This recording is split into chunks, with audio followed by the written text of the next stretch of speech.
Começo por agradecer à Florestas.pt o amável convite que me foi feito e também a todos aqueles que, seja por razões de ordem profissional, seja por curiosidade ou seja por vontade de saber um pouco mais acerca do assunto, por aqui irão passar.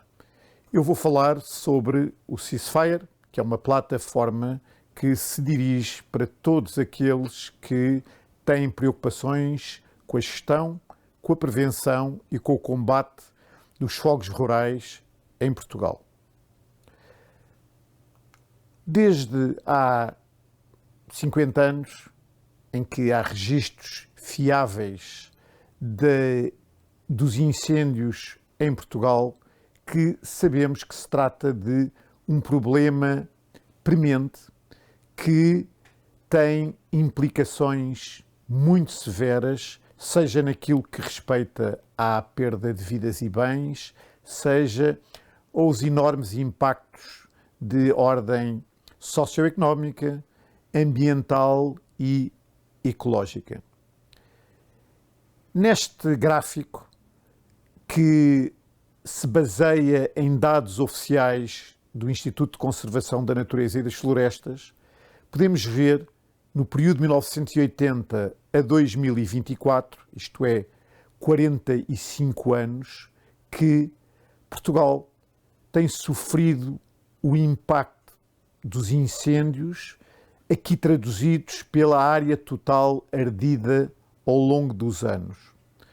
Podemos ver que a barreira dos 180 mil hectares foi ultrapassada em 1991, uma data em que eu já me encontrava envolvido com o problema dos incêndios e me lembro que as declarações eram de que nunca mais voltaria a acontecer uma dimensão tão grande na área ardida. Pois bem, esta área foi sucessivamente ultrapassada em 2003, em que se atingiram os 470 mil hectares ardidos, e depois em 2005, em que esse valor foi quase alcançado, e em 2017 a barreira impensável dos 500 mil hectares foi novamente ultrapassada.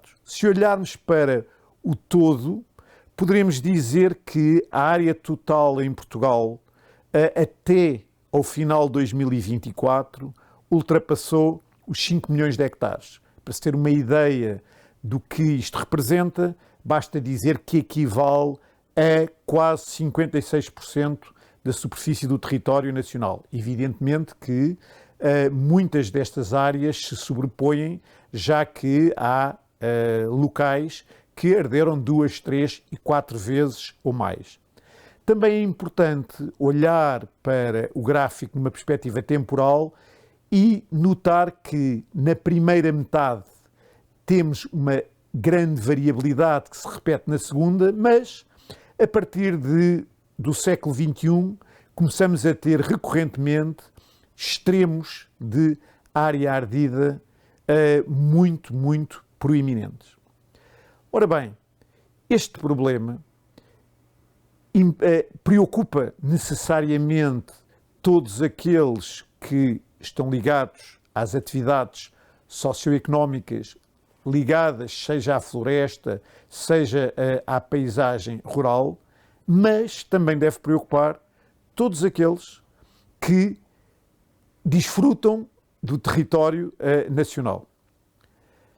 A abordagem do problema tem de ser feita a dois níveis. Por um lado, tentando entender quais os fatores que determinam e condicionam este comportamento e, por outro lado, proporcionar informação que seja facilmente apreendida por todos aqueles que lidam com o problema, seja ao nível da gestão, seja ao nível do combate. A plataforma Ceasefire, que existe desde 2016, contempla exatamente estas duas vertentes. Eu irei brevemente falar de cada um destes aspectos. Em primeiro lugar, o racional. E um aspecto muito importante é que tem havido uma modificação do regime de incêndios em Portugal que se manifesta, por exemplo, num alargamento da época de incêndios. Se olharmos para o lado esquerdo deste gráfico, poderemos ver que a grande maioria, quase 90% da área ardida, resultava de episódios que decorriam entre julho e setembro, a época tradicional dos incêndios em Portugal. Mas se olharmos para o período de 2000 a 2019, vemos que há alterações profundas em que agora quase 25%, isto é, um quarto dos episódios, ocorrem fora dessa época tradicional. Para entendermos porque é que isto acontece, temos que utilizar um racional, isto é, um esquema de pensamento que permita abarcar o problema. Aquele que eu vou propor aqui é os chamados 3 triângulos do fogo. Podemos imaginar como 3 triângulos, uns inseridos dentro dos outros, como as matrioscas, aquelas bonecas russas em que temos uma boneca, contém uma boneca, contém uma boneca e assim sucessivamente. O primeiro desses triângulos podemos facilmente entendê-lo se pensarmos numa lareira nas nossas casas. Portanto, o que é que contribui para que tenhamos um bom fogo na nossa lareira? Ora bem, em primeiro lugar é preciso pensar o que é que se passa na lareira em termos de química. Trata-se de uma reação em que a matéria linhosa, portanto, a matéria que constitui a madeira que nós colocamos na lareira e que é essencialmente constituída por moléculas com átomos de carbono e de hidrogênio, vai reagir com o oxigênio da atmosfera.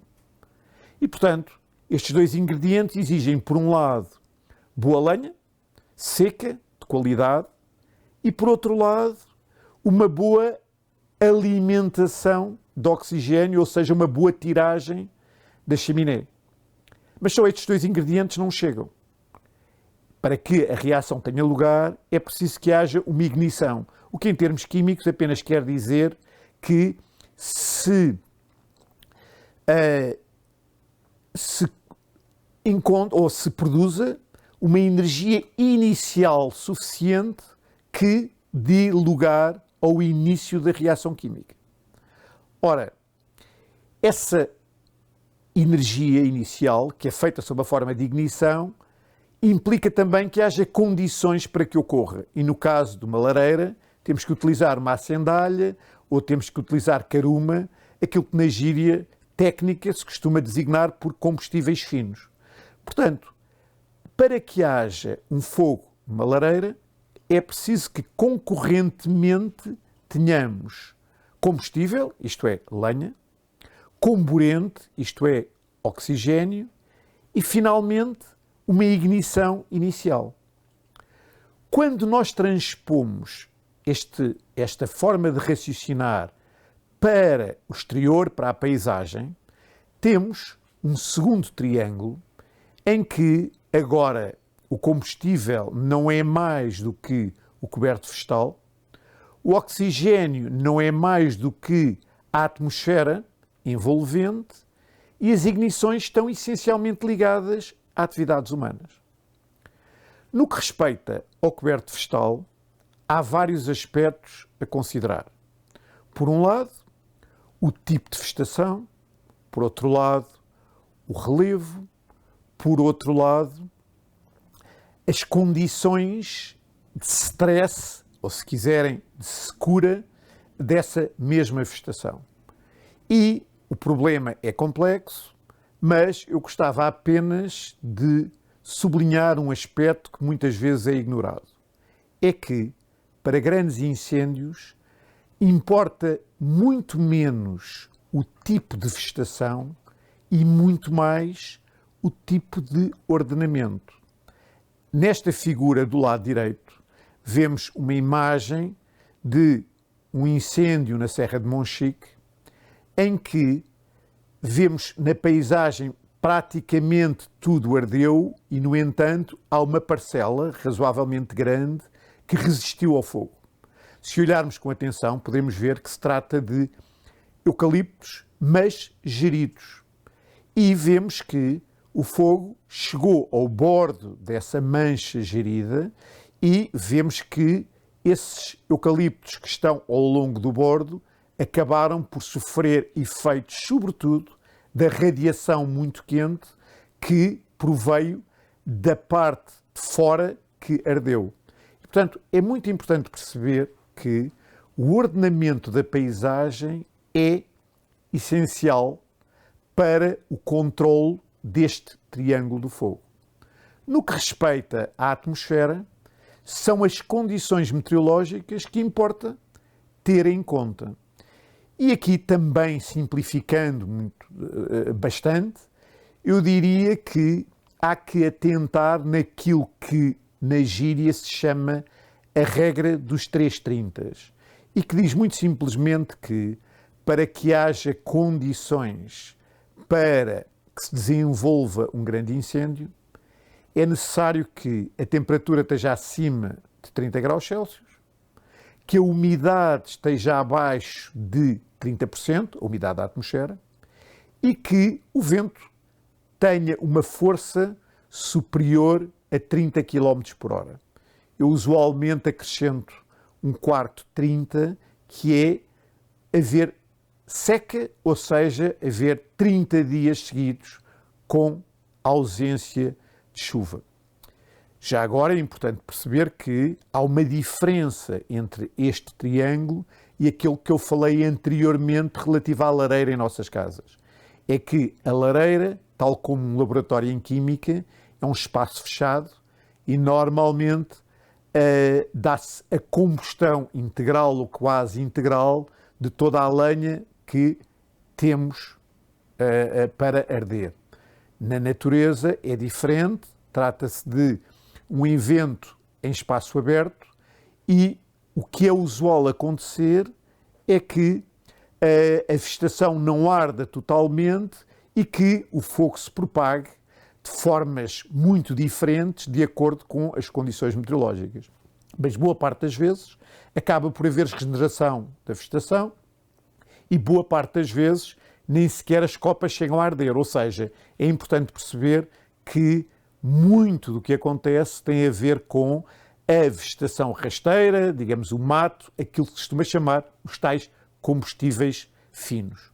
Finalmente, há que falar da componente humana. A esmagadora maioria dos fogos em Portugal, na Europa mediterrânica, em África, têm que ver com atividade humana e menos com outras causas, sejam, por exemplo, raios associados a uma tempestade. Em Portugal, essas ignições têm razões diversas, muitas delas têm que ver com atividades ligadas ao uso da terra ou ao pastoreio. Também, evidentemente, há que atentar em ações criminosas, mas a maioria dos fogos é negligente. Isto quer dizer que a sensibilização da população é um aspecto também que temos que ter em conta quando lidamos com este tipo de problema. No gráfico à direita, vemos que há um comportamento diverso ao nível das ignições. Esse comportamento, por um lado, tem que ver com a forma como ao longo dos tempos são contabilizadas as ignições. Não obstante, vemos que há diferenças significativas e, sobretudo, uma diminuição de ignições a partir do final da primeira década de 2000 e, sobretudo, tem-se verificado também uma diminuição de ignições a partir de 2017, muito ligado uma maior sensibilização e ações de sensibilização que o desastre de 2017 levou a implementar.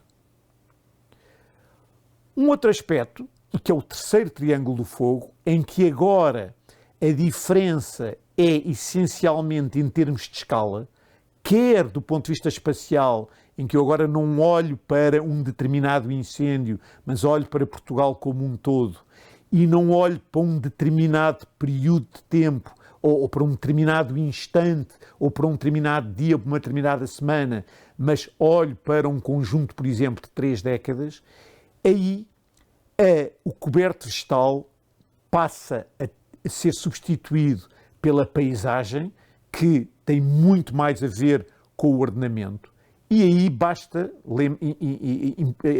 atentar em que em Portugal houve modificações drásticas da paisagem no último meio século e que se traduziu, por um lado, no aumento da região florestada e, por outro, numa diminuição da agricultura que se traduziu numa diminuição de mosaicos agrícolas que serviam de forma natural de tampões e que ajudavam a que o fogo se não propagasse. Portanto, há uma modificação profunda da paisagem que leva a que haja uma maior facilidade que uma ignição dê lugar a um grande incêndio. Há também o problema do clima, em que agora a atmosfera, a meteorologia, é substituída pelo clima. O clima não é mais do que uma sociologia dos estados do tempo, ou seja, em que eu agora já não me importo muito com as condições meteorológicas de um determinado dia, mas importa-me sobretudo perceber se a percentagem de dias que representam um perigo de incêndio tem vindo a aumentar ou não. E o que acontece é que esses dias, de facto, estão a aumentar muito devido às alterações climáticas. E aqui há que lembrar que o inverso também é verdadeiro, no sentido em que mais incêndios florestais implicam mais libertação de dióxido de carbono, que é um gás que tem o chamado efeito de estufa e que contribui, sobretudo nas regiões mediterrâneas que aqui que nos interessam em particular, para que haja temperaturas mais elevadas e ar mais seco, levando a que haja condições mais propícias à ocorrência de grandes incêndios. Finalmente, os humanos são substituídos pela população num sentido de dinâmica. Nos últimos 50 anos, sabemos que tem havido uma diminuição drástica da população no interior e que se traduz num aumento da idade média da população, que continua muitas vezes arraigada a práticas ancestrais que já não são compatíveis com as condições meteorológicas mais perigosas, que por sua vez são induzidas com uma mudança do clima. Quando olhamos para estes 3 aspectos, é importante falar num conceito que se costuma chamar de extremos compostos e que é muito fácil de entender. Quando nós temos um grande acidente, por exemplo, um avião que cai, nunca é apenas uma única causa, nunca é um problema só mecânico no avião, ou um problema só meteorológico, ou um problema de falha humana. Normalmente conjugam-se mais do que um fator, porque quando o fator é isolado, normalmente há sempre a possibilidade de haver uma ação que contradiga esse fator ou que mitigue o seu impacto. Ora bem, no caso dos incêndios, exatamente o mesmo acontece. Ou seja, um incêndio de muito grandes proporções nunca é o resultado de um único fator. E vou dar como exemplo a tragédia de 15 de outubro de 2017, que foi o dia em que mais ardeu em Portugal e em que houve manchas contíguas enormes de área queimada. Porquê que isto aconteceu? Ora bem, em primeiro lugar, e vemos aqui um gráfico do lado direito em cima, em que no eixo do X está aquilo que se chama o perigo meteorológico de incêndio, que falarei a seguir, mas que é apenas, como a palavra indica, quanto maior for o valor, ou seja, quanto mais para a direita tiver o ponto, mais perigoso é o incêndio. E do lado esquerdo vemos a velocidade do vento, ou se quisermos, o perigo associado à velocidade do vento. Ora bem, um ponto que esteja mais para cima, mais perigoso é que venha a arder. Ora bem, o que nós vemos, que são a nuvem de pontos, é um conjunto de quase 9 mil pontos, que são todos os eventos que foram registados por satélite no período entre 1 de abril e 31 de outubro de 1980 a 2020. E vemos que a esmagadora maioria dos pontos se concentram no canto inferior esquerdo da nuvem e depois começam a subir lentamente. Isto é, digamos que o comportamento estatístico em que os incêndios estão relacionados, por um lado, por seca da vegetação, que é o eixo representado no eixo do X, e por velocidade do vento. Há, no entanto, um ponto vermelho que está completamente fora de toda a mancha e que corresponde exatamente ao 15 de outubro. O que é que aconteceu? O ano 2017 foi um ano de seca, o verão de 2017 foi particularmente quente e, portanto, chegado outubro, tínhamos uma vegetação extremamente estressada. Qualquer destas duas características, secura e permanência de dias quentes, é favorecido pelas alterações climáticas. Portanto, na realidade, tivemos um extremo em que, anomalamente, como se vê, a vegetação chegou a um ponto de secura bastante elevado. Entretanto, houve também um incêndio, houve também uma ocasião de ventos a soprarem anomalamente sul ligados a um furacão, o furacão Ofélia, que levou a que Portugal fosse afetado por ventos de sul, que é completamente anómalo. A este quadro, já anómalo em si, juntou-se um comportamento anómalo da população em que, no gráfico de baixo, em que temos o número de ignições, vemos também que o de 15 de outubro de 2017 foi completamente fora do habitual para esse dia. Isso teve uma razão. É que havia uma previsão de chuva de 15 de outubro de 2017, foi um domingo, para segunda-feira, e, portanto, os agricultores, violando o estabelecido, acharam que não tinham alternativa senão utilizar fogo para preparar os campos. E, portanto, vemos aqui como funciona este triângulo. Ora bem, este quadro que levou a que todo um conjunto de estudos feitos na Faculdade de Ciências pudessem ser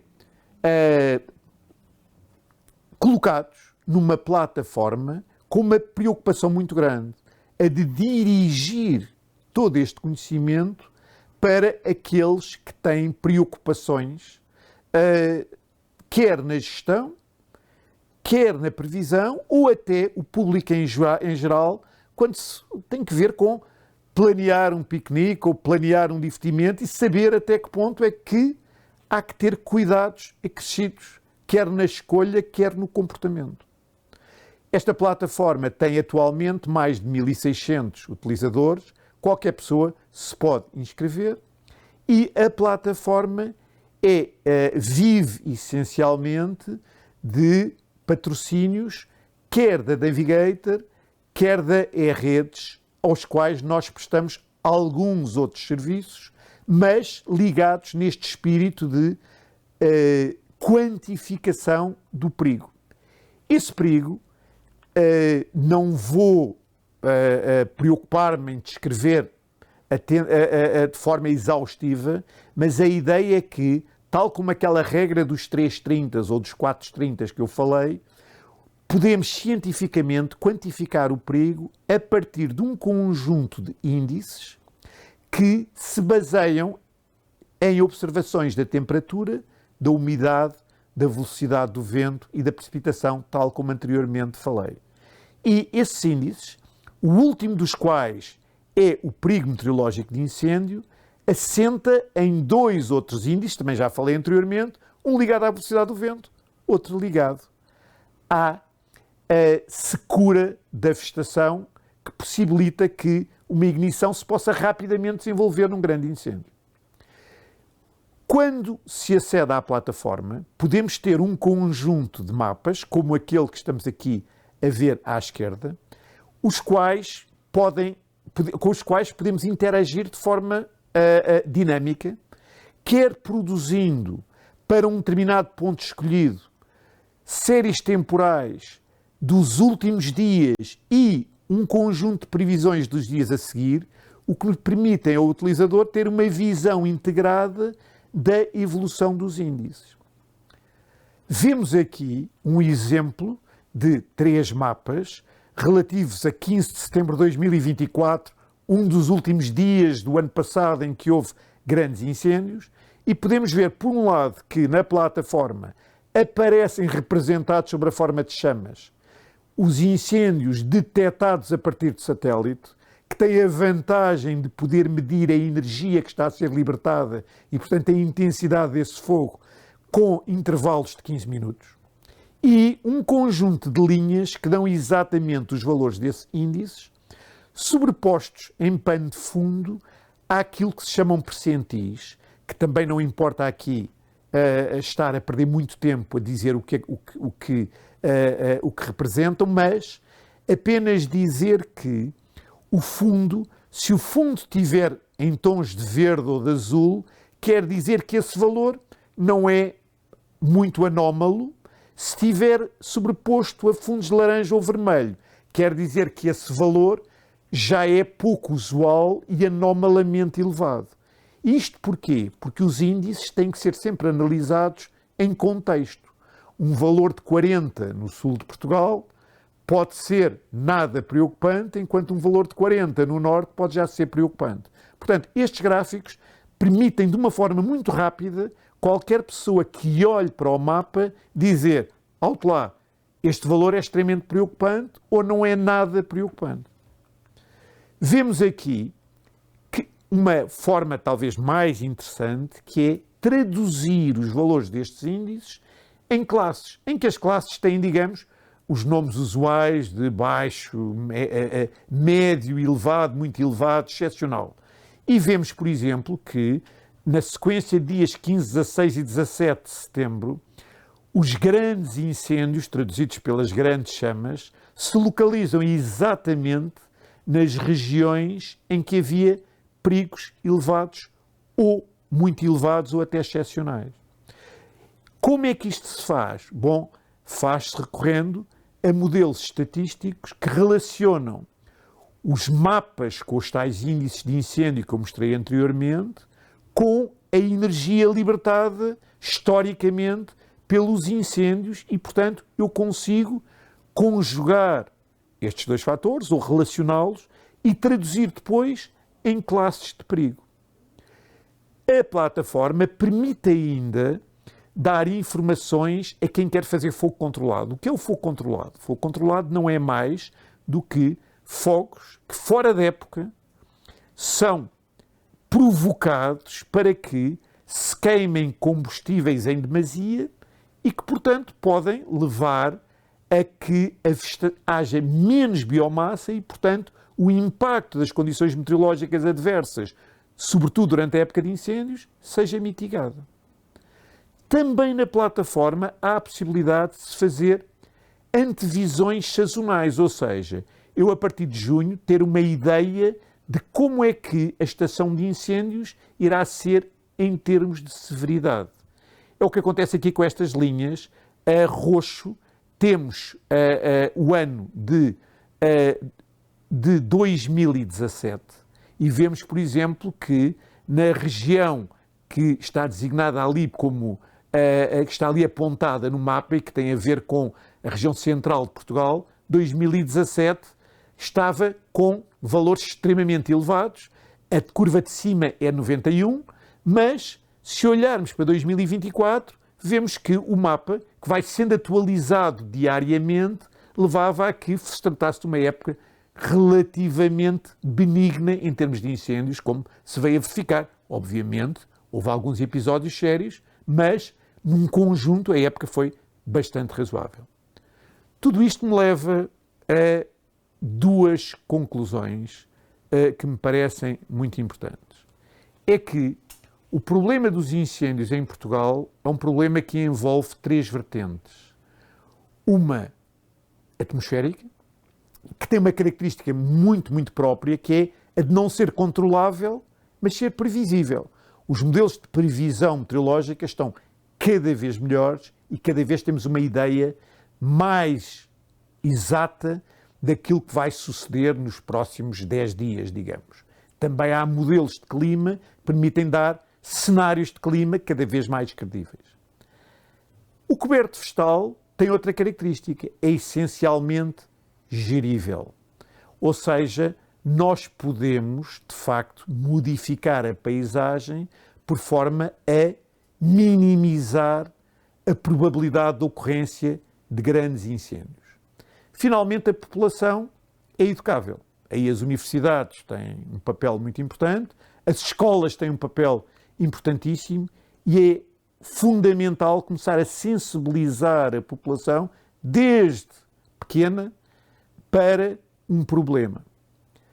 Ora bem, há um aspecto que não podemos deixar de considerar, é que todas as medidas que levem a uma mitigação do perigo de incêndio levam o seu tempo. E é uma característica que é pouco compatível com a sociedade de hoje em dia, em que vivemos a uma velocidade alucinante e queremos sempre soluções para o dia da manhã. No entanto, é muito importante perceber que, como o aforismo inglês que está aqui à direita e que eu traduzirei como o fogo nunca ensina senão à bruta, que percebamos que este problema tem de ser levado muito a sério, tem de levar a políticas muitas vezes com impactos económicos e que levam a sacrifícios noutras áreas, mas vivendo nós em democracia é preciso perceber que os problemas importantes só o são desde o momento que a maioria ache que eles são importantes. E cabe a todos aqueles que lidam com o problema de incêndios sublinhar a importância deste problema e sublinhar que é necessário resiliência de todos para que ele possa ser resolvido a contento de todos. Muito obrigado.